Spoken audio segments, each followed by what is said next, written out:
let me take you somewhere. And there's something new.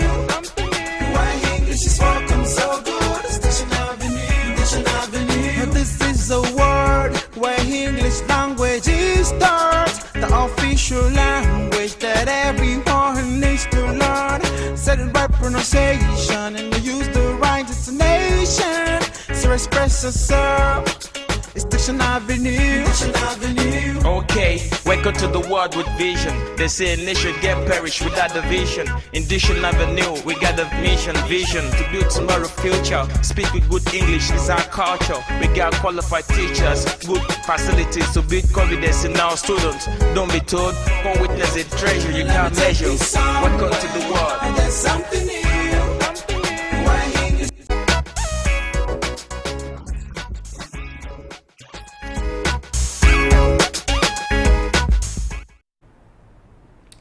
Good afternoon and welcome to today's edition of Diction Avenue.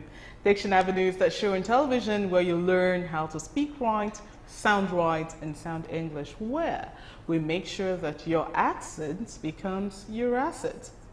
Well, on the show today, we're going to be continuing our conversation with tenses. We started talking about tenses 2 weeks ago. We've talked about the present tense, looking at the various aspects of the present tense. We have also talked about the present simple tense, the present continuous tense, and today we'll be taking another aspect of the present tense. But just before we go into our topic for today, we will be taking our question of the day, which is the usual way that we start off the avenue. We take the question of the day and then the topic for the day. Later on the show, of course, we'll have Ask Anything English, and just before then, we'll take stories that teach. But right now, it's time to pick up your phone and be part of the show by answering our question of the day. Remember that if you're answering our question of the day, you must include your name and where you're texting us from. And the question is right up there on your screen right now. Which of the two sentences is in the present perfect tense? And you would guess that that's the topic we're taking today, the present perfect tense, and you look at those two sentences and decide which is in the present perfect tense. Is it the judge has laid down the rules or the judge has laid down the rules?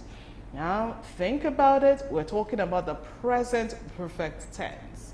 Decide which of the two sentences is the correct rendition, and then you send your answer to the number 0805 584 9525. Again, the number to text, not to call, is 0805 584 9525.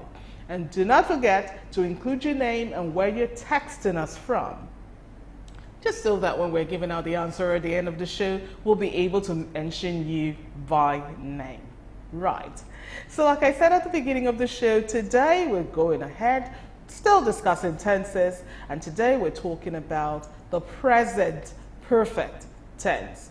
Remember, we've talked about the simple present tense. We've also discussed the present continuous tense. And so today we're talking about the present perfect tense. Before we go into that conversation, we'd want to again explain what tenses are and why it is important that we speak in the right tense. Tenses tell us the time that an action takes place. It tells us when an action is taking place. That is what tenses do. And usually, I keep saying usually, but all the time, tenses work with verbs. So when you're talking about tenses, you're thinking verbs. You know, verbs are action words, they're happening words. They're words that tell us what is happening in a sentence.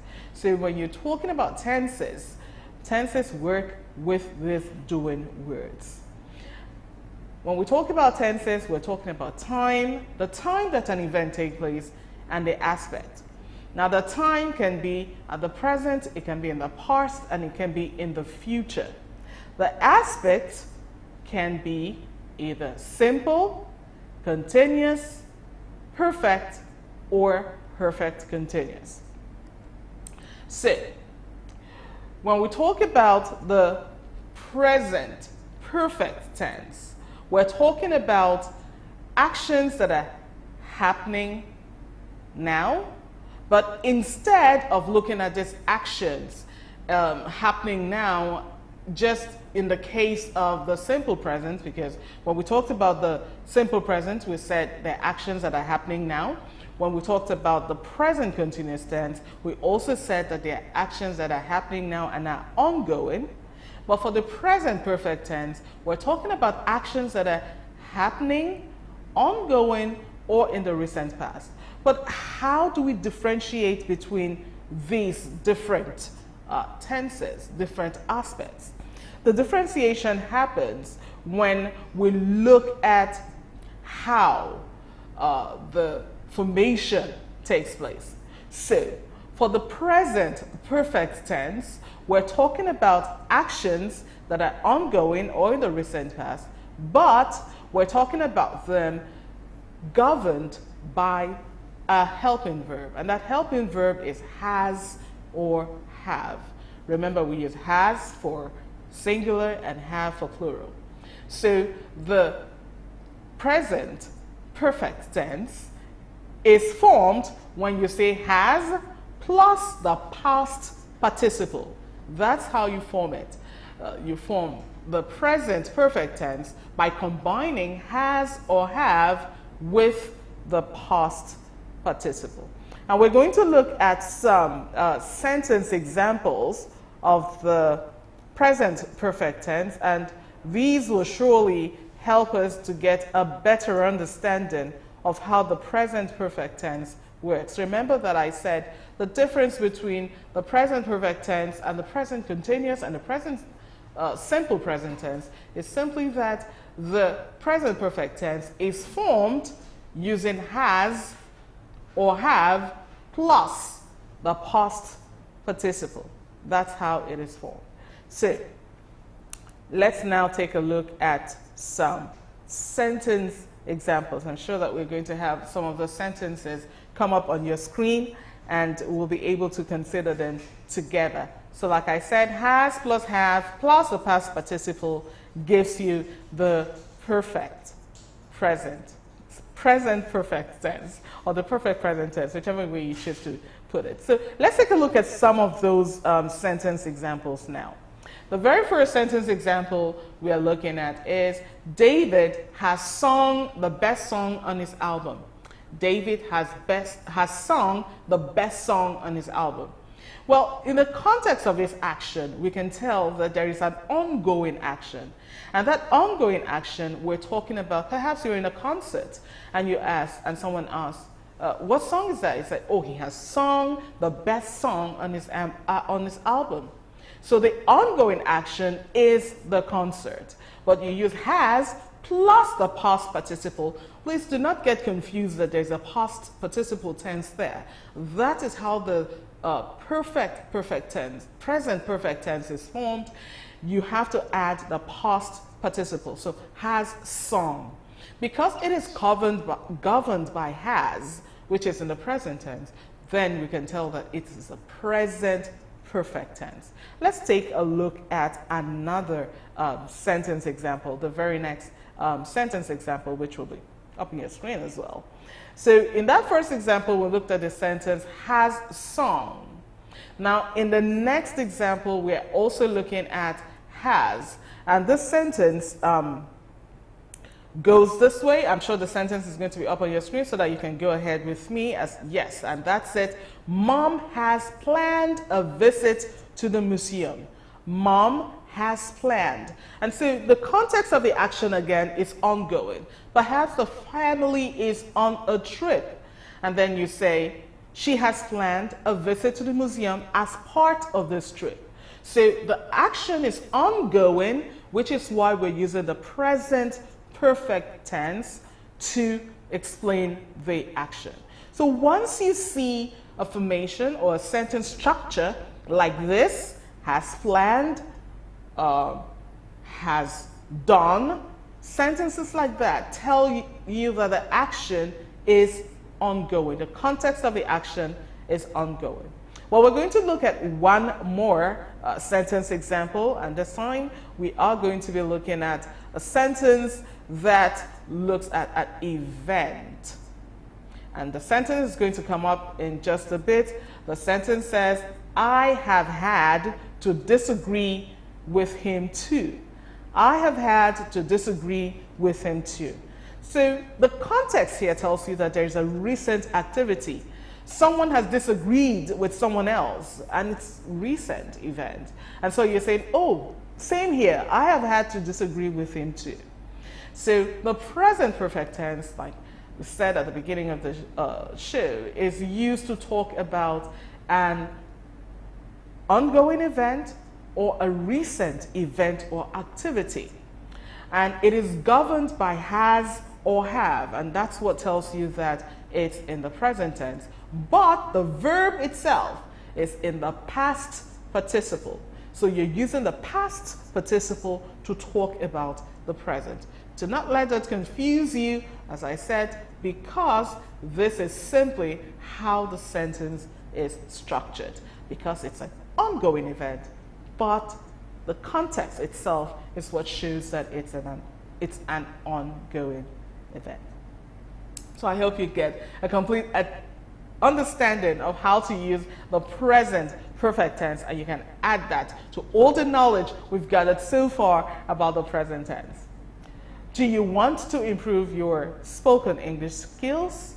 Well, Ecom offers a 12-week course titled Speak with Confidence. The Speak with Confidence course is completely online. And if you want to have details of how to be part of this course, all you have to do is send a WhatsApp message to the number 0805 584 9525 or 0806 128 2222. Well, we are going to be moving on to talk about stories that teach in just a bit, but before we do that, we are going to take another look at our question of the day. We have already started receiving answers to the question, so if you're just joining us, you still have an opportunity to answer our question of the day, and that's the question right there up on your screen. Which of these two sentences is in the present perfect tense? Is it the judge has laid down the rules, or the judge has laid down the rules? What do you think? Well, your answer should go to the number 0805 584 9525. Remember, we say text message only. Send a text message. Do not forget to include your name and where you are texting us from.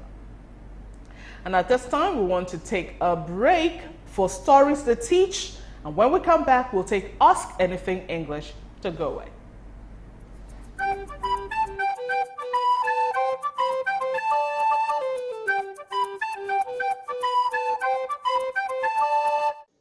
Mac the mackerel. Mac watched as the fishes swarmed into the reef. There were fishes of different sizes and colors. Jenny the mandarin fish, Henry the discus, Victor the rainbow parrotfish, and even Bumble the clown triggerfish. What are you doing here, Mac? You should be out there with your friends, Papa Mackerel said. I'm not going out today, Mac replied. But why? It's color day, Dad. Look at me and look at my friends. I don't have any colors to show, Mac said, feeling dejected. Mac's father smiled. He knew his son still had a lot to learn. He swam close to Mac and made a bubble. What colors do you see? He asked Mac. Mac thought for a moment. I see lots of colors. I can't even name them all. That's right, his father said, smiling. The colors are beautiful all together because some colors may not be bright and shiny, but they complement other colors. Mac's eyes lit up as he got the message. Can you now see why every color is important, whether sparkly and bright or unstated and gray? Yes, Mac answered. And so, what are you going to do? Mac braced himself and then swam out to meet his friends. The end.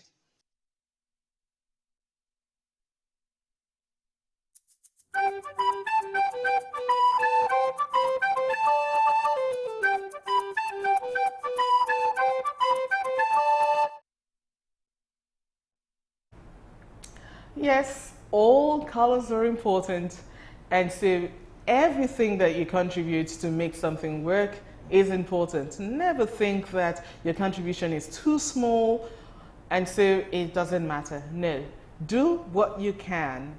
Just as in Mark's case, gray is a color, just as yellow and blue are colors. So whether a color is sparkly or bright, or gray and understated, it still contributes to the color spectrum.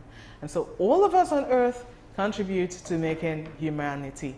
Do not think of yourself as being less important because you're not extroverted. Introverts are also good, right? So that was Stories That Teach, and there's so many lessons to take away from that story. I hope you took something away from the story as well. You were able to learn something from our story of today. Well, we're moving right ahead to Ask Anything English. And on Ask Anything English today, we are going to be looking at questions that came in from two different questions we're going to be taking. The first question comes from Rejoice. Rejoice Egbonimobi. Hope I got that right. Rejoice says, why is it that some people pronounce sin as seen? This is a very interesting question, Rejoice, because a lot of time I actually hear, I hear people pronounce the two words. They actually say them exactly as if they're the same words. Well, if you look at the transcription of those two words, which just flashed on your screen just now, sin, the first word, S-I-N, sin. The second word, S-E-E-N, seen. So they're actually two different words, and you can tell from the vowel sound. Of course, that's the differentiator between the two sounds. The vowel sound in the middle, one is E and the other is E. So the point is that a lot of people confuse these two vowel sounds. In answer to your question, why do they say it as if it's the same sound? Well, it's not the same sound, but a lot of people confuse it because the sound E especially does not really occur in some languages. And so they choose the sound that occurs closest to it, or that sounds closest to it. And then they assign that sound to it. And so that's why people end up saying seen for S-I-N instead of sin. But if you want to really differentiate between the two sounds, think of sin, S-I-N, as having the same sound in a name like Sheyi, for instance, the E in Sheyi, or the E in Dede, for those who speak Igbo, and the E in Hussein, for those who speak Hausa. So the A sound, that's the sound you have in the first word, sin. But the second word is the long E, and I'm sure no one has difficulty with saying that. So the first word is sin, and the second is seen. Hope you get that. And I hope I did give Rejoice a good reason why people make that mistake. Our next question comes in from Funsho Oluwajomiloju. Funsho Oluwajomiloju asks a question that has to do with adverbs. He says, please, what is an adverb? What is an adverb? That is his question. My question is, what is an adverb? Well, Oluwajomiloju, the answer to your question is an adverb is a word that modifies another word, phrase, clause in a sentence. Well, I know that lots of people say an adverb modifies a verb, but an adverb does not only modify a verb. It can modify other parts of speech as well. Adjectives, prepositions, clauses like we rightly mentioned. But adverbs specifically answer the questions how, in what way, when, where, to what extent. Those are the questions that an adverb answers. And I have 2 sentences to illustrate how adverbs answer this question. And for instance, the first sentence goes, the boy sang. And then you ask, how? How did the boy sing? And you say, he sang beautifully. So beautifully in that sentence is an adverb because it modifies the verb sang. The boy sang beautifully. Beautifully is the adverb. I know that some people will just tell you once you see ly, it's an adverb. Well, I would say if you see ly at the end of a word, it's most likely an adverb because sometimes some adjectives actually take ly as well. So you need to be a little careful with that. Most of the time, it's an adverb. And there's another sentence there. The teacher was there. She was there when? She was there early. The teacher was there early. So in this sentence, early is an adverb. Right. So those are 2 sentences that illustrate what an adverb is. Remember, if you really want to identify adverbs in a sentence, ask your question, how did this happen? In what way did it happen? Or the manner in which it happened? When did it happen? Where did it happen? And to what extent did it happen? When you ask these questions, the answer that you get in one word is usually an adverb. So, Oluwajamiluju, that is the answer to your question as to what an adverb is. Funsho Oluwajamiluju. Now I'm going to take a quick look at the phone lines. Remember that at the beginning of the show I did give out a question and I get lots of answers from different persons who sent in answers to the question. And so I'm going to look at some of the answers that have come in. Let me go all the way down. The question was, which of these 2 sentences is in the present perfect tense? Well, if you said A, which is the answer that a lot of people sent in, then you are absolutely correct. Because the judge has laid down the rules is the correct answer. That is the sentence that is in the present perfect tense. Remember that when we discussed the present perfect tense earlier, we said the present perfect tense is governed by has or have plus the past participle. And so in that sentence, has plus the past participle gives you the correct answer. So Miriam from Ilorin, correct answer, well done. Awesome from Abulegba, correct answer. Aminat from Lagos, wrong answer. Solomon from Kaduna, correct answer. And this is Ime from Abuja with a correct answer. This is also Olayinka Oluwa. Oh, Olayinka again. Oluwa Tofumi. And he has a correct answer to the question. Let me give one more person, Christiana Tanko from VGC with a wrong answer. And this is Nosirot from Tongo, also with a wrong answer. Well, we know what the correct answer to that question is. A is the correct answer.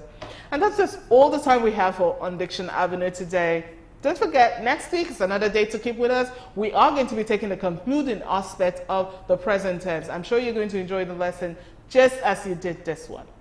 So until I come your way again next week, my name is Abigail Anaba. See you next week. Find destination, so express yourself. It's Diction Avenue. Diction Avenue. Okay, welcome to the world with vision. They say nation get perished without the